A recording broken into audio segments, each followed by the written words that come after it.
Right, okay, one of the other things I thought I might show you is just a little bit more finesse in terms of editing and how you can record something from different angles to try and create a shot that's just a little bit more interesting. So let me just sort of show you what I mean. I've got 3 videos where the character essentially picks up a tambourine. So this is the one.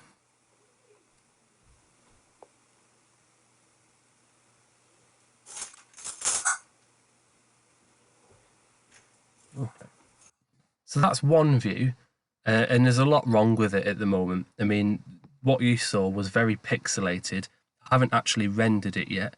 It's also sideways, and there's all this background noise. So at the moment, it's not a great clip, so we need to fix that. Now, first things first is we click on the video in order to get our options up here, and it's effect controls that you want. Now in motion, I'm going to rotate that 90 degrees. Now I can change the position to centralize it a bit more. I can change the scale to try and fit the whole thing on the screen. Now, because I recorded it on my phone, I've got all this excess stuff at the sides, but I don't actually mind that because I want it to look like it was recorded on a phone.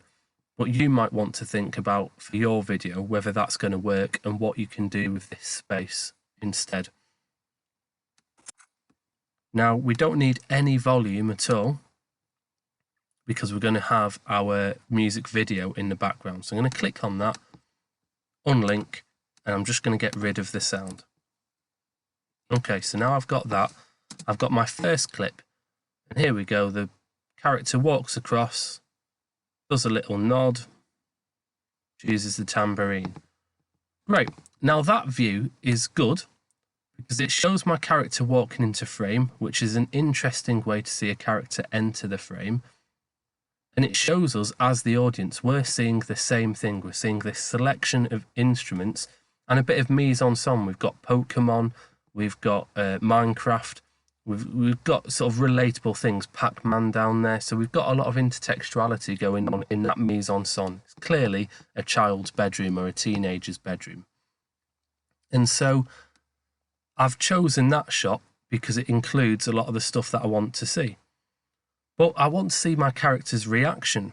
So I've also filmed the scene from a different view. So we need to do the same thing now. We need to get rid of the volume. And we need to rotate it 90 degrees. And we need to adjust the scale. Now again, the scale might be completely different because I'm just doing it by eye. And as you can see, even though it's subtle, there is a difference in size. The way to overcome that is to actually put this layer above this layer and lower the opacity to about 50%. And then we can simply change the scale so that it matches the layer underneath it. And then we can put it back where we want it to be and turn the opacity back up to 100%. And what we've got there then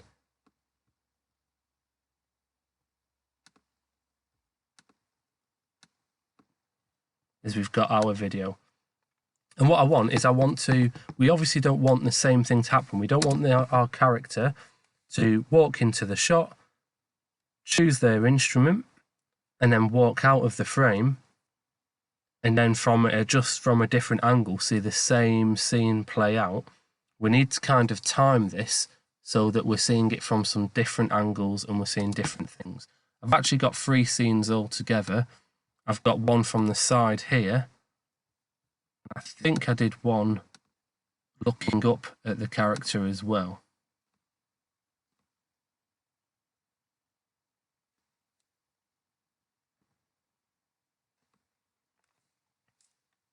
So we'll go for that one.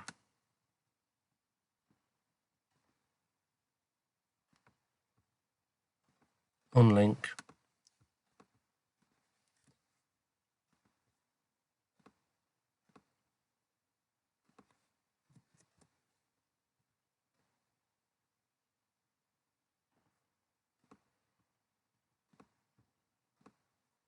That scale is 71, so I can actually just change this to 71 and it should be the same size because it's all shot using the same camera. Okay, so now comes the interesting bit. If we put these layers on top of each other, we can kind of create a bit of a scene where we splice out the bits that we want. So the first thing that I want is I actually want to see the scene itself. So I want to see my character enter the scene, and I'm going to drag this bar up again to make it bigger.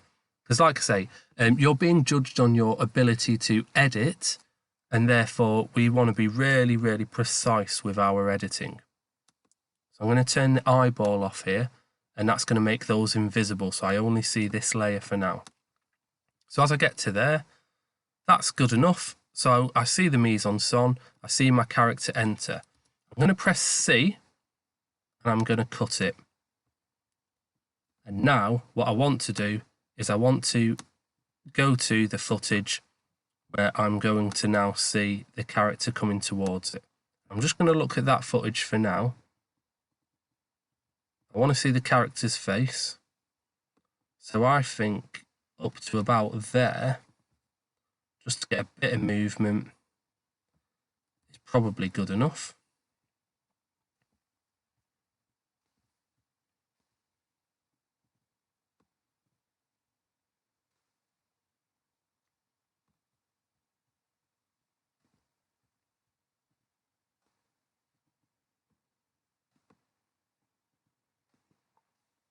The same clip.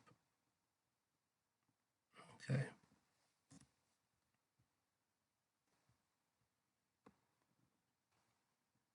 So as we get to here, see the character looking, and then we're going to move this bit up to see the character bending down and selecting the tambourine. So that physical action there is perfect for what we want. So the character bends down, grabs the tambourine, picks it up, and we cut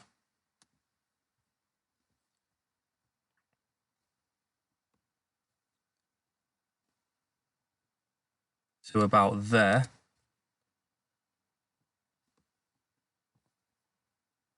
So it's important that I need to get rid of that footage on the bottom one of him picking it up so that it's a bit more seamless. Does the nod, walks off the scene. So we probably don't need this clip anymore. Okay, so what we need to do now, that's a very rough edit. We are going to go to sequence and render entire work area. That's then going to take these videos and it's going to render them, and this red bar will go to green and then it'll play it for us. Whenever it starts to get laggy or the sound doesn't quite work with what you're watching, it's normally because you haven't rendered the footage. So it's important to keep rendering it so that you keep seeing it at its best quality, really. So you can see it's just got this video to render, then that bit will go green, and now it's just rendering this last bit, and then it'll just automatically play it through and we can have a look at our footage, how it is. Once we've seen that, we're just going to make some very, very fine adjustments to make it better.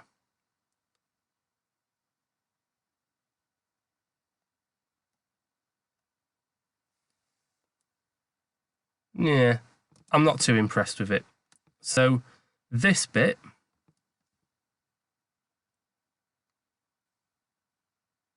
that's pretty good. I like that. And this starting point is quite interesting, but that bit is a bit pointless. It's not quite long enough. So really, what I want is I want to extend this video of him walking out a bit more.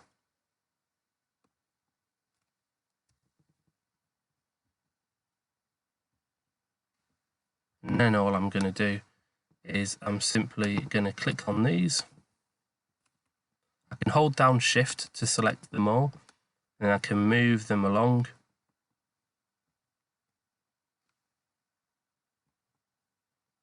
Now we can just have a quick watch of this.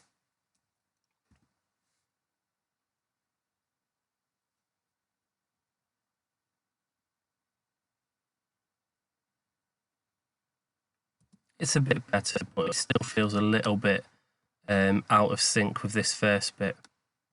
Walking in, that bit just seems a little bit too hesitant. I might just get rid of it.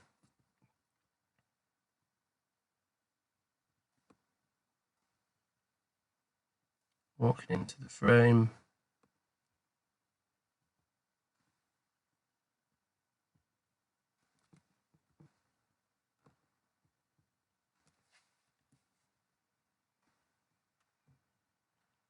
Let's see how this looks.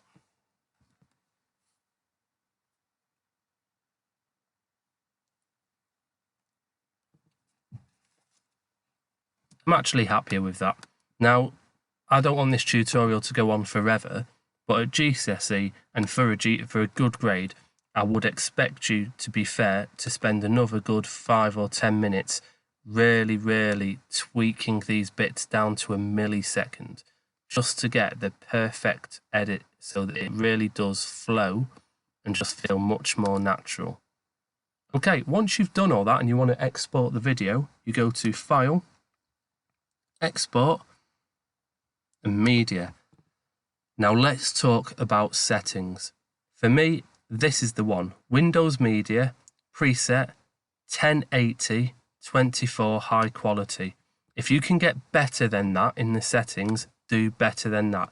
The highest quality you can get, the better. It will make your render time quite high, but it is worth it for that really high quality, finished, highly polished production. I always tick on use maximum render quality, and if you go onto YouTube, you'll find some tutorials about how to improve the final quality with little settings here. But basically, once you've got all these things set up, output name, sequence, you call it the one that you're going to call it. So here are the videos that you're watching right now, and you hit save. Once you've done that, you press export, and it will then start to render that into a finished, published media text. If you submit this, if you go to File, Save, and you submit this as your media product, it is not a media text. It is still in the process of mediation. It's still in that raw editing form. And this is the only bit we want. We want that final, finished, published thing. Formats that AQA prefer: MP3 for sound, MP4 for video, or JPEG for a picture. In the past, I've converted these to MP4 very easily using different online softwares, and I've never really had any problems with that. But I've also submitted some sort of Windows movie files, and they've been fine as well. So it's worth checking with your teacher. Okay, but that's that.